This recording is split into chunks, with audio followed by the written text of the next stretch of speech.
translated esoteric doctrine. These treatises form part of the Shruti, or revealed knowledge, revelation in short, and are generally attached to the Brahmana portion of the Vedas as their third division.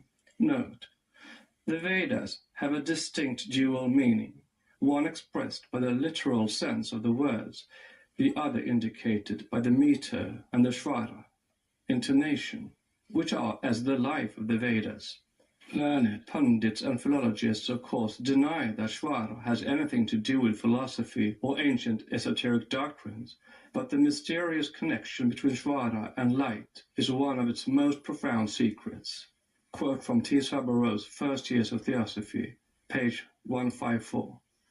There are over 150 Upanishads enumerated by and known to Orientalists, who credit the oldest with being written probably about 600 years before Christ, but of genuine texts it does not exist a fifth of the number. The Upanishads are to the Vedas what the Kabbalah is to the Jewish Bible.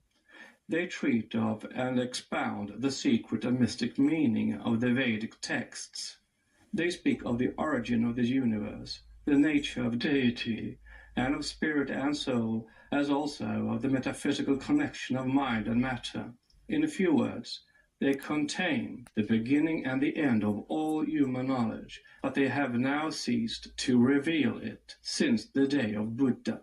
If it were otherwise, the Upanishads could not be called esoteric, since they are now openly attached to the sacred Brahmanical books, which have, in our present age, become accessible even to the Mlekas, outcasts, and the European Orientalists. One thing in them, and this is in all the Upanishads, invariably and constantly points to their ancient origin, and proves A, that they were written in some of their portions before the caste system became the tyrannical institution which it still is, and B, that half of their contents have been eliminated, while some of them were rewritten and abridged. Quote, the great teachers of the higher knowledge and the Brahmans are continually represented as going to a Kshatriya military caste. Kings become their pupils, unquote. As Cowell pertinently remarks, the Upanishads breathe an entirely different spirit from other Brahmanical writings, a freedom of thought unknown in earlier work except in the Rig Veda hymns themselves. The second fact is explained by tradition recorded in one of the manuscripts on Buddha's life. It says that the Upanishads were originally attached to their Brahmanas after the beginning of a reform, which led to the exclusiveness of the present caste system among the Brahmins, a few centuries after the invasion of India by the, quote, twice born, unquote. They were complete in those days and were used for the instruction of the chelas who were preparing for their initiation. This lasted so long as the Vedas and the Brahmanas remained in the sole and exclusive keeping of the temple Brahmins, while no one else had the right to study or even read them outside of the sacred caste. Then came Gautama, the prince of Kapilavastu, after learning the whole of the Brahmanical wisdom in the Rashya or the Upanishads, and finding that the teachings differed little, if at all, from those of the teachers of life inhabiting the snowy ranges of the Himalaya. The disciple of the Brahmins, feeling indignant because the sacred wisdom was thus withheld from all but the Brahmins, determined to save the whole world by popularizing it. Note: the teachers of life inhabiting the snow range of the Himalaya are also called the sons of wisdom and of the first mist, and the brothers of the sun in the Chinese records. Xizang, Tibet, is mentioned in the manuscripts of the sacred library of the province of Fujian as the great seat of occult learning from time immemorial, ages before Buddha. The Emperor Yu the Great, 2,207 years before Christ, a pious mystic and great adept, is said to have obtained his knowledge from the great teachers of the snowy range in Zidang. End of note. Then it was that the Brahmins, seeing that their sacred knowledge and occult wisdom was falling into the hands of the Mlekas, abridged the texts of the Upanishads originally containing thrice the matter of the Vedas and Brahmanas together, without altering, however, one word of the texts. They simply detached from the manuscripts the most important portions containing the last word of the mystery of being. The key to the Brahmanical secret code remained henceforth with the initiates alone, and the Brahmins were thus in a position to publicly deny the correctness of Buddha's teachings by appealing to the Upanishads, silence forever on the chief questions. Such is the esoteric tradition beyond the Himalayas. Sri Sankaracharya, the greatest initiative living in the historical ages, wrote many a bhashya on the Upanishads. But his original treatises, as there are reasons to suppose, have not yet fallen into the hands of the Philistines, for they are too jealously preserved in his monasteries, matams. And there are still weightier reasons to believe that the priceless bhashyas, commentaries, on the esoteric doctrines of the Brahmins by their greatest expounder will remain for ages yet a dead letter to most of the Hindus, except the Smartava Brahmins. This sect, founded by Sankaracharya, which is still very powerful in southern India, is now almost the only one to produce students who have preserved sufficient knowledge to comprehend the dead letter of the bhashyas. The reason of this is that they alone, I am informed, have occasionally real initiates at their head in their matams, as for instance in the Shringagiri in the western Ghats of Mysore. On the other hand, there is no sect in that desperately exclusive caste of the Brahmins more exclusive than is the Shmartava, and the reticence of its followers to say what they may know of the occult sciences and the esoteric doctrine is only equaled by their pride and learning. Therefore, the writer of the present statement must be prepared beforehand, and even the denial of such statements as are brought forward in this work. Not that any claim to infallibility or to perfect correctness in every detail of all that which is herein said was ever put forward. Facts are there, and they can hardly be denied, but owing to the intrinsic difficulties of the subjects treated and the almost insurmountable limitations of the English tongue, as of all other European languages, to express certain ideas, it is more than probable that the writer has failed to present the explanations in the best and in the clearest form. Yet all that could be done was done under every adverse circumstance, and this is the utmost that can be expected of any writer. Let us recapitulate and show, by the vastness of the subjects expounded, how difficult, if not impossible, it is to do them full justice. 1. The secret doctrine is the accumulated wisdom of the ages, and its cosmogony alone is the most stupendous and elaborate system that is, even in the exotericism of the Puranas. For such is the mysterious power of occult symbolism that the facts which have actually occupied countless generations of initiated seers and prophets to marshal, to sit down and explain, in the bewildering series of evolutionary progress, are all recorded on a few pages of geometrical signs and glyphs. The flashing gaze of those seers has penetrated into the very kernel of matter, and recorded the soul of things there, where an ordinary profane, however learned, would have perceived but the external work of form. But modern science believe not in the soul of things, and hence will reject the whole system of ancient cosmogony. It is useless to say that the system in question is no fancy of one or several isolated individuals, that it is the uninterrupted record covering thousands of generations of seers whose respective experiences were made to test and to verify the traditions passed orally by one early race to another of the teachings of high and exalted beings who watched over the childhood of humanity.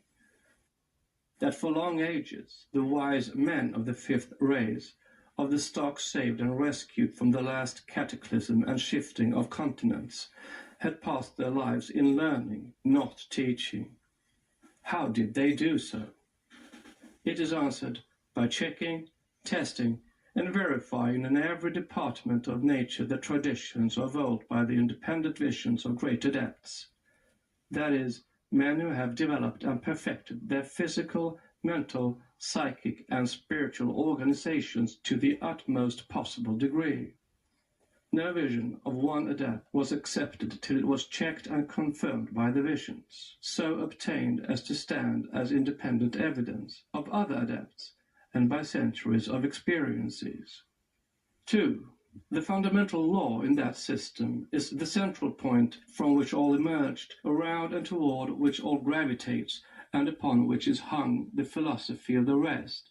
It is the one homogeneous divine substance principle, the one radical cause. Quote, some few whose lamps shone brighter have been led from cause to nature's secret head, and found that one first principle must be, unquote.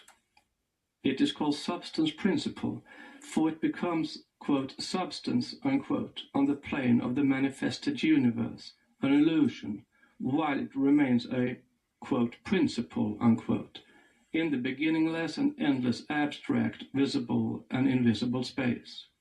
It is the omnipresent reality, impersonal because it contains all and everything. Its impersonality is the fundamental conception of the system. It is latent in every atom in the universe and is the universe itself. See in chapters on symbolism, primordial substance, and divine thought. 3. The universe is the periodical manifestation of this unknown absolute essence. To call it essence, however, is to sin against the very spirit of the philosophy. For though the noun may be derived in this case from the verb esse, to be, yet it cannot be identified with a being of any kind that can be conceived by human intellect. It is best described as neither spirit nor matter, but both.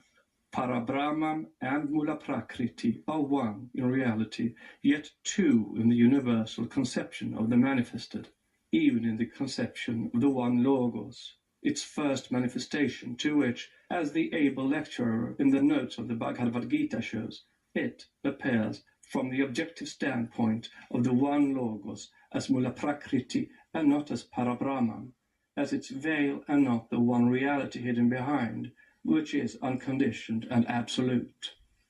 4. The universe is called, with everything in it, Maya, because all is temporary therein, from the ephemeral life of a firefly to that of the sun. Compared to the eternal immutability of the one, and the changelessness of that principle, the universe, with its evanescent, ever-changing forms, must be necessarily, in the minds of a philosopher, no better than a will-o'-the-wisp. Yet the universe is real enough to the conscious beings in it, which are as unreal as it is itself. 5. Everything in the universe, throughout all its kingdoms, is conscious, that is, endowed with a consciousness of its own kind and on its own plane of perception. We men must remember that because we do not perceive any signs which we can recognize of consciousness, say in stones, we have no right to say that no consciousness exists there. There is no such thing as either dead or blind matter, as there is no blind or unconscious law. These find no place among the conceptions of occult philosophy. The latter never stops at surface appearances, and for it the noumenal essences have more reality than their objective counterparts. It resembles therein the medieval nominalists, for whom it was the universals that were the realities and the particulars which existed only in name and human fancy. 6. The universe is worked and guided from within outwards. As above, so it is below. As in heaven, so on earth. And man, the microcosm and miniature copy of the macrocosm, is the living witness to this universal law and to the mode of its action. We see that every external motion, act, gesture, whether voluntary or mechanical, organic or mental, is produced and preceded by internal feeling or emotion, will or volition, and thought or mind. As no outward motion or change, where normal, in man's external body can take place unless provoked by an inward impulse, given through one of these functions named, so with external or manifested universe. The whole cosmos is guided, controlled, and animated by almost endless series of hierarchies of sentient beings, each having a mission to perform, and who, whether we give to them one name or another, and call them Djernkochans or angels, are messengers in the sense only that they are the agents of karmic and cosmic laws. They vary infinitely in their respective degrees of consciousness and intelligence, and to call them all pure spirits without any of the earthly alloy which time is wont to prey upon is only to indulge in poetical fancy. For each of these beings either was or prepares to become a man, if not in the present, then in a past or coming cycle, Manvantara.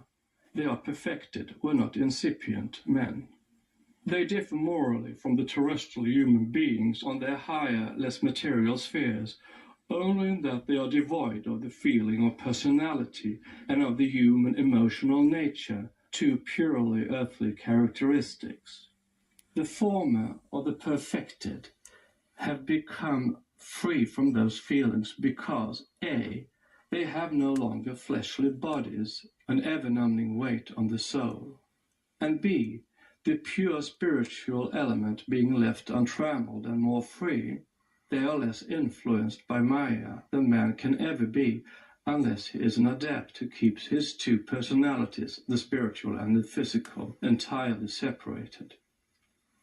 The incipient monads, having never had terrestrial bodies yet, can have no sense of personality or egoism. That which is meant by personality being a limitation and a relation, or, as defined by Coleridge, individuality existing in itself but with a nature as a ground.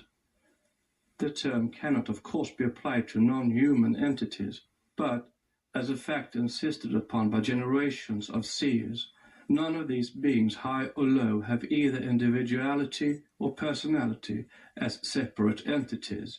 That is, they have no individuality in the sense in which a man says, "I am myself and no one else."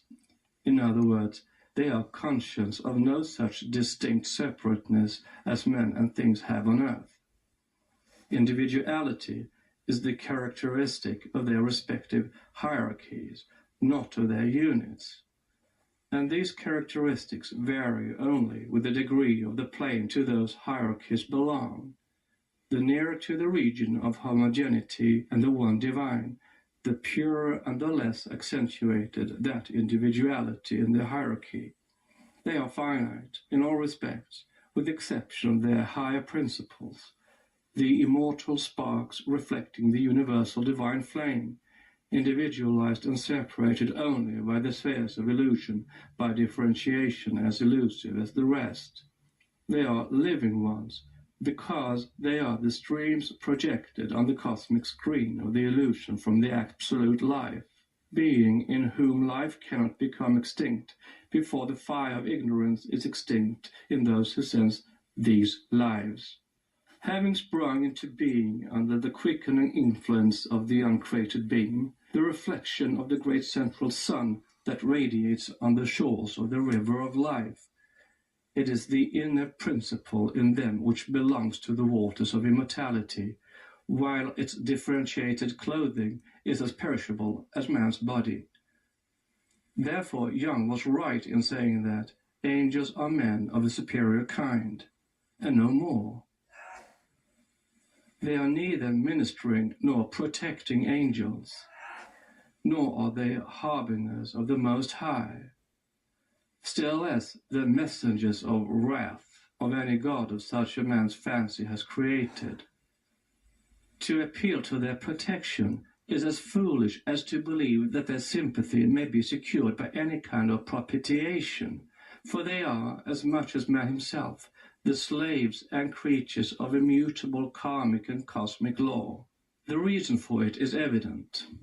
Having no elements of personality in their essence, they can have no personal qualities, such as attributed by men in their exoteric religions to their anthropomorphic God, a jealous and exclusive God who rejoices and feels wrathful, is pleased with sacrifice, and is more despotic in his vanity than any finite foolish man. Man, as shown in Book 2, being a compound of these essences of all those celestial hierarchies, may succeed in making himself, as such, superior in one sense to any hierarchy or class, or even combinations of them. Man can neither propitiate nor command the devas, it is said, but by paralyzing his lower personality and arriving thereby at the full knowledge of the non-separateness of his higher self from the one absolute self, man can, even during his terrestrial life, become as one of us. Thus it is by eating of the fruit of knowledge, which dispels ignorance, that man becomes like one of the Elohim or the Dhyanis, and once on their plane the spirit of solidarity and perfect harmony, which reigns in every hierarchy, must extend over him and protect him in every particular. The chief difficulty which prevents men of science from believing in divine as well as in nature spirits is their materialism. The main impediment before the spiritualist which hinders him from believing in the same while preserving a blind belief in the spirits of the departed is the general ignorance of all, except some occultists and Kabbalists, about the true essence and nature of matter. It is on the right comprehension of the primeval evolution of spirit matter and its real essence that the student has to depend for the further elucidation in his mind of the occult cosmogony, and for the only sure clue which can guide his subsequent studies. In sober truth, as just shown, every spirit, so-called, is either a disembodied or a future man, as from the highest archangel, Dhyan Kochan, down to the last conscious builder, the inferior class of spiritual entities. All such are men, having lived aeons ago in other manvantaras, on this or other spheres. So the inferior, semi-intelligent and non-intelligent elementals are all future men. That fact alone, that a spirit is endowed with intelligence, is a proof to the occultist that that being must have been a man and acquired his knowledge and intelligence throughout the human cycle. There is but one indivisible and absolute omniscience and intelligence in the universe, and this thrills throughout every atom and infinitesimal point of the whole finite cosmos, which hath no bounds, and which people call space, considered independently of anything contained in it. But the first differentiation of its reflection in the manifested world is purely spiritual, and the beings generated in it are not endowed with a consciousness that has any relation to the one we conceive of. They can have no human consciousness or intelligence before they have acquired such, personally and individually. This may be a mystery, yet it is a fact in esoteric philosophy, and a very apparent one too. The whole order of nature evinces a progressive march towards a higher life. There is design in the action of the seemingly blindest forces. The whole process of evolution, with its endless adaptations, is a proof of this.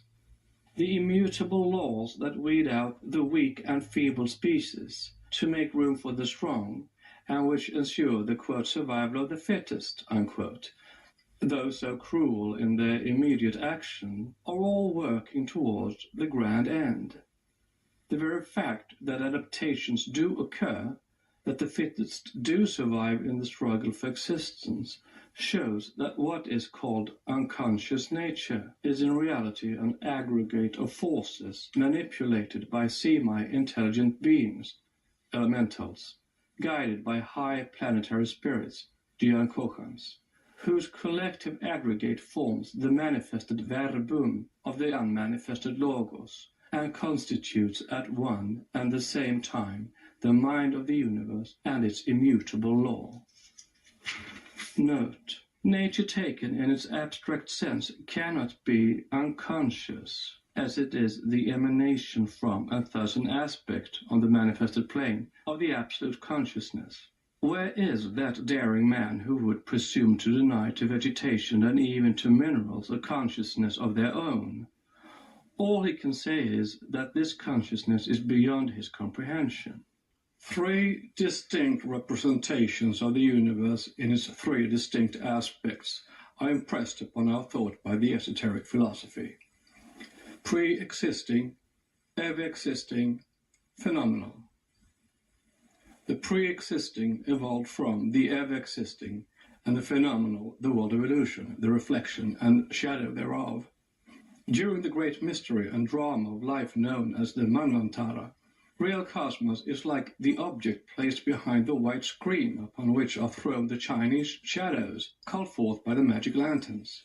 The actual figures and things remain invisible, while the wires of evolution are pulled by the unseen hands, and men and things are thus but the reflections on the white field of the realities behind the snares of Mahamaya, or the great illusion. This was taught in every philosophy, in every religion, ante as well as post-Diluvian, in India and Chaldea, by the Chinese as by the Grecian sages.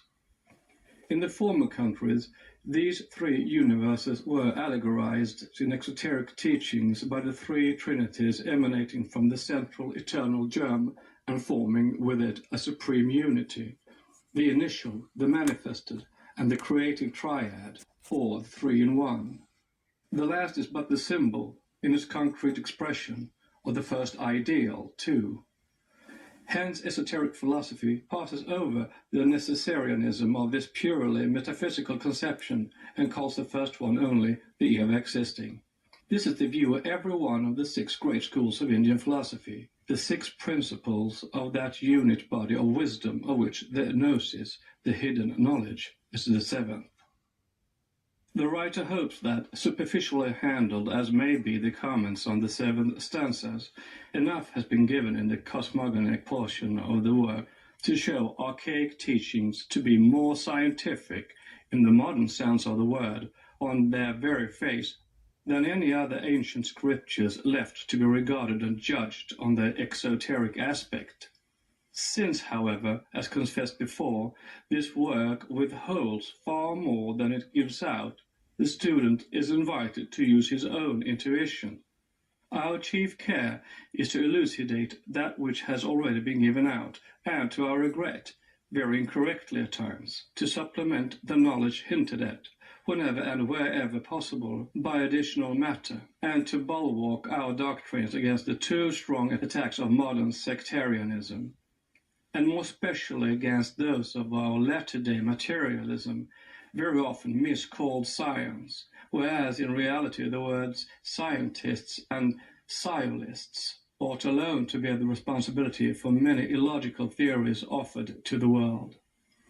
In its great ignorance, the public, while blindly accepting everything that emanates from, quote, authorities, unquote, and feeling it to be its duty to regard every dictum coming from a man of science as a proven fact, the public, we say, is taught to scoff at anything brought forward from, quote, heathen, unquote, sources. Therefore, as materialistic scientists can be fought solely with their own weapons, those of controversy and argument, an addendum is added to every book contrasting our respective views and showing how even great authorities may often err. We believe that this can be done effectually by showing the weak points of our opponents and by proving their too frequent sophisms, made to pass for scientific dicta, to be incorrect. We hold to Hermes and his wisdom in its universal character, they to Aristotle as against intuition and the experience of the ages, fancying that truth is the exclusive property of the Western world, hence the disagreement. As Hermes says, knowledge differs much from sense, for sense is of things that surmount it. But knowledge, gui, is the end of sense, that is, of the illusion of our physical brain and its intellect, thus emphasizing the contrast between the laboriously acquired knowledge of the senses and mind, manas, and the intuitive omniscience of the spiritual divine soul, buddhi.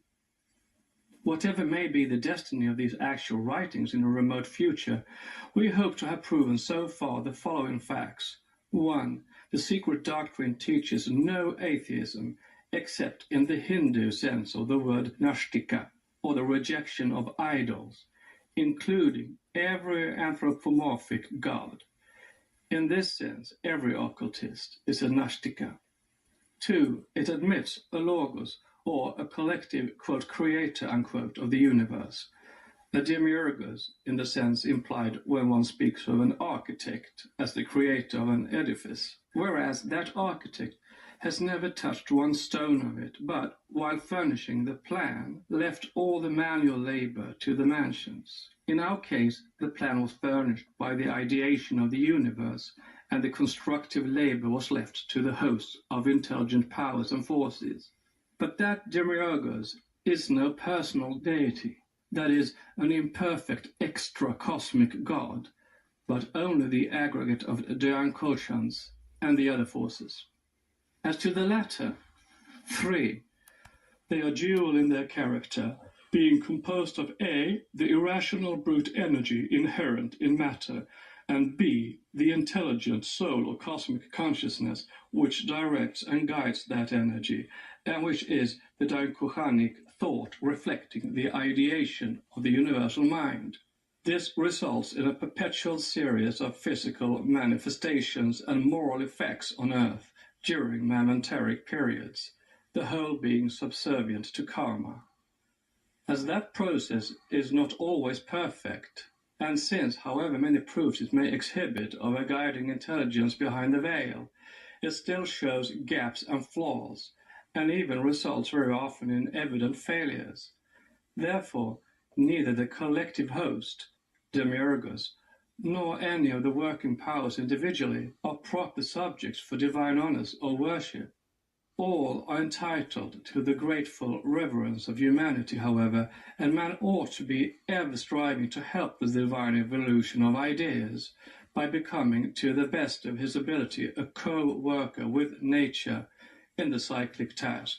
The ever unknowable and incognizable Karana alone, the causeless cause of all causes, should have its shrine and altar on the holy and ever untrodden ground of our heart, invisible, intangible, unmentioned, save through, quote, the still small voice, unquote, of our spiritual consciousness. Those who worship before it ought to do so in the silence and the sanctified solitude of their souls, making their spirit the sole mediator between them and the universal spirit, their good actions the only priests, and their sinful intentions the only visible and objective sacrificial victims to the presence. See Part 2 on the hidden deity. Note, quote, when thou prayest, thou shalt not be as the hypocrites are, but enter into thine inner chamber, and having shut thy door, pray to thy Father which is in secret. From Matthew chapter 6.